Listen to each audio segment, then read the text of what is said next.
Bismillahirrahmanirrahim. Assalamualaikum warahmatullahi wabarakatuh. Balik lagi kita di channel Sumber Dakwah Official. Nah, kali ini kita bahas receh, tapi bagi ternak wabah dibesar-besarkan.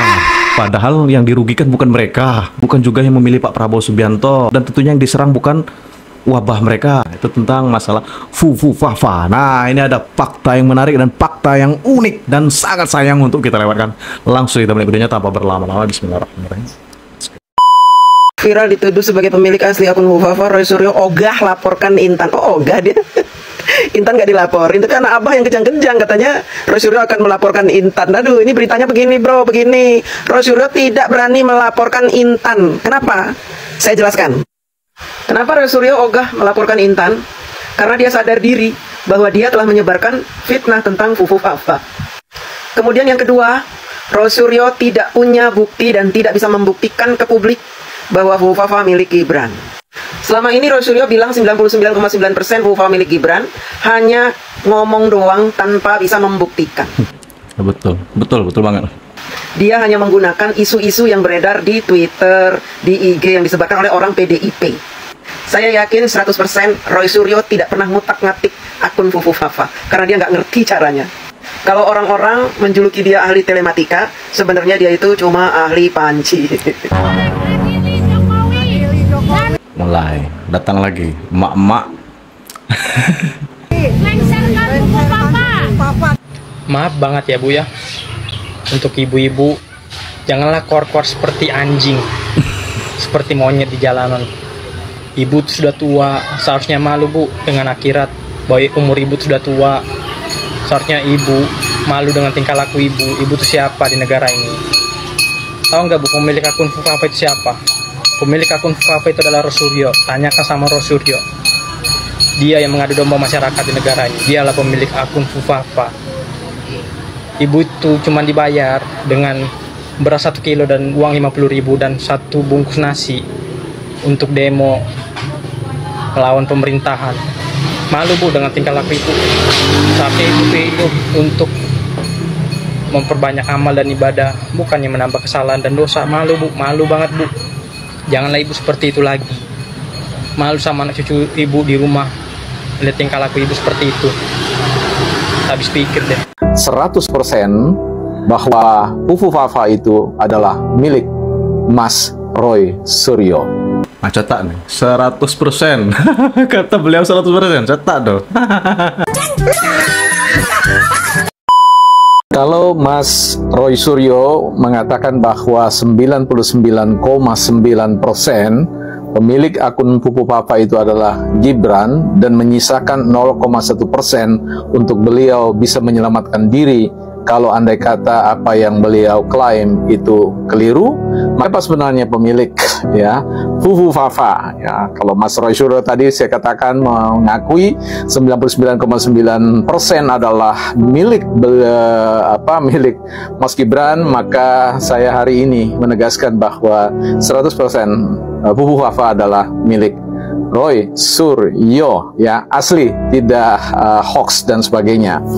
Nah, kalau teman-teman lihat di beberapa media sosial memang sudah ada yang mencoba untuk melakukan kajian atau analisis untuk menegaskan bahwa pemilik akun Fufufafa itu adalah Roy Suryo dan bukan Gibran. Dan tentu ada respon balik dari Mas Roy Suryo yang mengatakan bahwa ya dengan tertawa saja ya. Bahkan ada yang mendorong untuk memberikan semacam pelaporan terkait dengan pencemaran nama baik. Ya, saya kira ini agak mengherankan bahwa ketika Mas Roy Suryo itu menyerang begitu hebat Mas Gibran, tidak ada yang melapor. Ini baru 1-2 netizen yang mencoba untuk mengganggu ya psikisnya Mas Roy Suryo. Kemudian ada banyak reaksi-reaksi yang seperti tidak terima dan sebagainya. Memang tidak mudah untuk menerima serangan-serangan yang sedemikian. Tetapi saya ingin membahas dari satu perspektif yang mungkin saya harus membawa teman-teman atau kita semua pada satu cara pandang atau perspektif yang lain disebut dengan coined ya, coined by ya. Coined by itu artinya diciptakan oleh. Nah, kalau teman-teman dengar apa yang kita sebut satu istilah asam sulfat atau samsul, teman-teman pasti tahu pemilik asam sulfat itu adalah Marsington Pasaribu. Jadi kalau kita dengar samsul ya, belimbing sayur dan asam sulfat dan sebagainya, maka tentu kita tahu bahwa istilah ini coined by ya, diciptakan oleh Marsington Pasaribu, salah satu elit PDIP dan seterusnya. Begitu juga ketika kita menyebut nama misalkan Rocky Gerung, maka kita juga akan mendengar satu Dungu.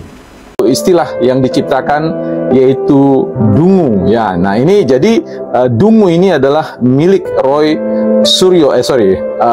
Gerung ya. Jadi kalau bicara tentang Rocky Gerung, maka Anda akan diingatkan dengan apa yang disebut dengan kedunguan ya, kedunguan. Kemudian kita bisa bergeser juga dengan mengingat apa yang disebut dengan bebek lumpuh. Nah, kalau kita bicara tentang bebek lumpuh, maka ini bisa diasosiasikan dengan apa yang disebut Pak Amin ya, Profesor Amin Rais ya. Kalau kita bicara tentang sebutan bebek lumpuh yang ditujukan kepada Pak Jokowi, maka sekali lagi kalau kita bicara tentang bebek lumpuh, maka itu semua berkaitan dengan Pak Prof Amin Rais.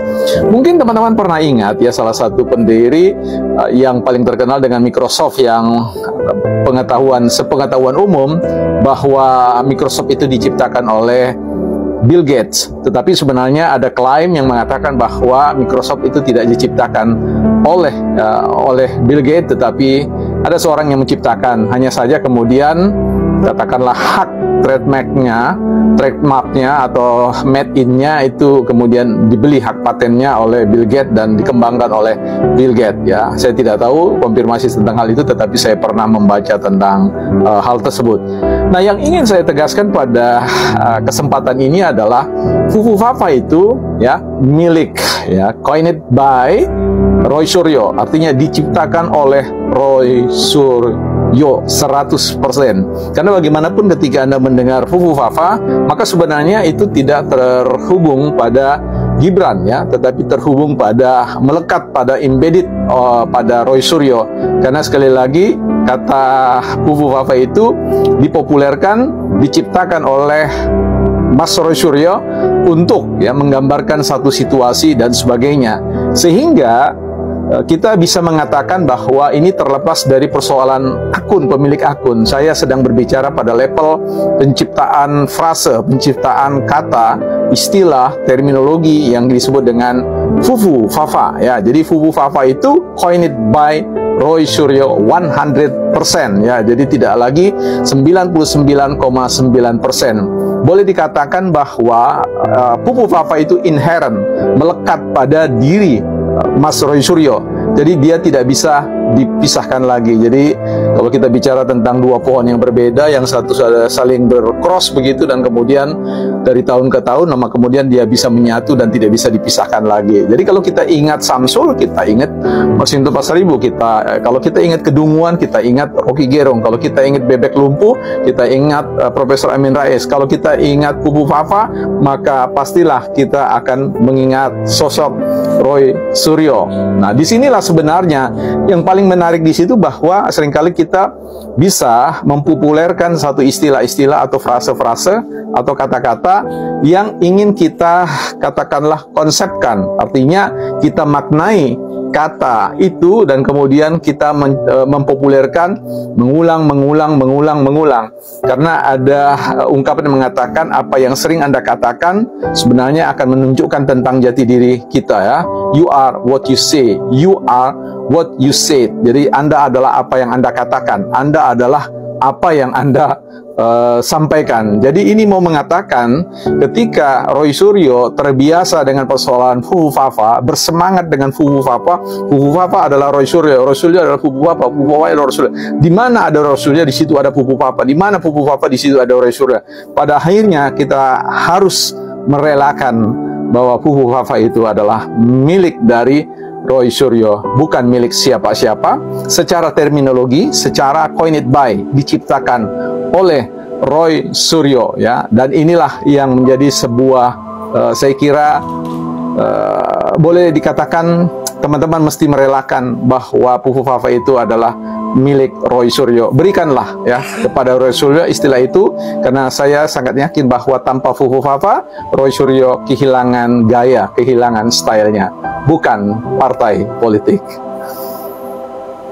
Nah, ketemulah nomor handphone dari si Gibran yang asli, plus 6289.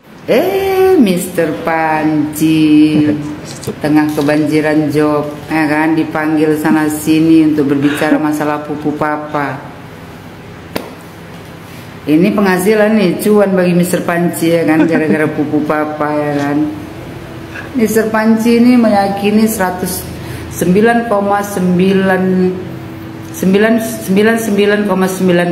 adalah milik Gibran Rakabuming Raka. Tapi dia tak punya bukti, tak bisa membuktikan yang valid. Mr. Panji, Anda kan menjelaskan ya secara rinci masalah akun Fufu Papa. Biasanya ya, kalau orang bisa menjelaskan secara rinci akun orang lain, itu yang punya akun adalah Anda sendiri.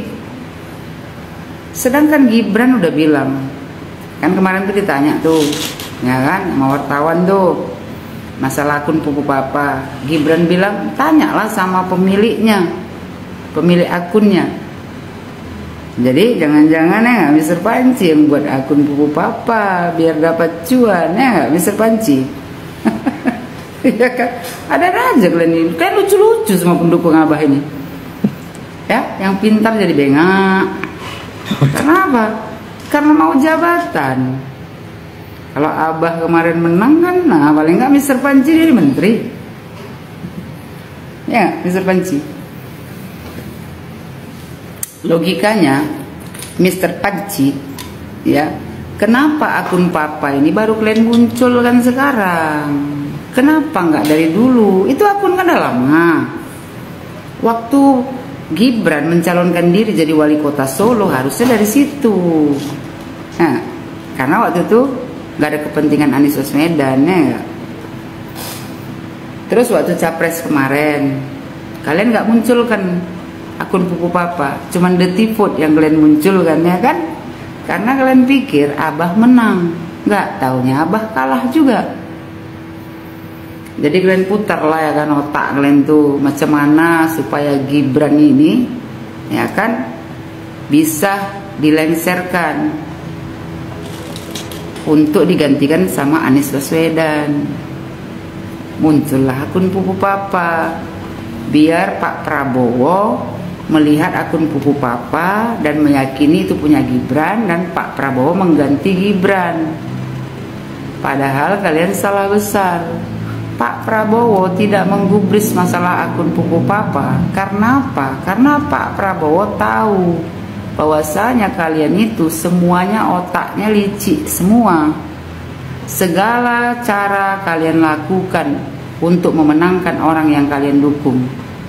Kan 2019 kasusnya kayak gitu juga, ya kan, fitnah Pak Prabowo, fitnah Pak Jokowi. Makanya Pak Prabowo nggak percaya masalah akun Fufu Papa, karena dia udah tahu otak kalian semua. Harga diri pun kalian jual. Supaya apa? Supaya yang kalian dukung menang karena kalian mau jabatan. Betul nggak, Mr. Panji? Jadi Pak Prabowo udah nggak percaya sama kalian. Kau mau kowar-kowar, ya kan, sampai urat kau putus pun, ya Pak Prabowo nggak akan percaya. Karena Pak Prabowo tahu semua watak kalian. Pak Prabowo udah tahu. Tak pernah tanggapi Pak Prabowo selama ini, nggak pernah kan? Karena apa? Karena itu fitnah. Pak Prabowo tahu itu fitnah dari kalian semua. Nah, ini kalian ini sok paten, ya kan. Nah, terus apa namanya? Kalian bikinlah seolah-olah, ya kan, Abah itu orangnya karismatik, santun, pintar, pandailah nanti kalau duduk di pemerintahan. Ya pokoknya abah tuh dibungkus lah yang manis-manis ya kan, sesuai namanya. Pandai muterbalikan fakta sebenarnya. Kan?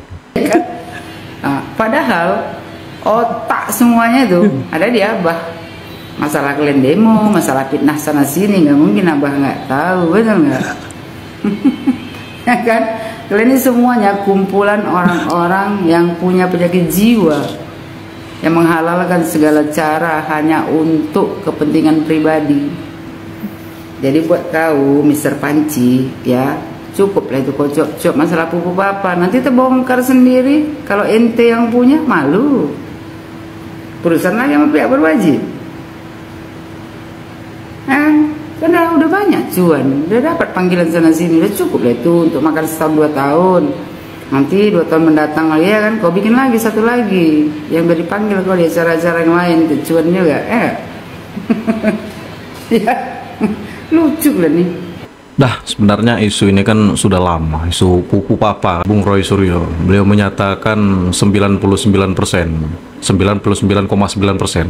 Nah, itu sebenarnya beliau menghindari delik karena beliau tak punya buktinya. Nah, itu.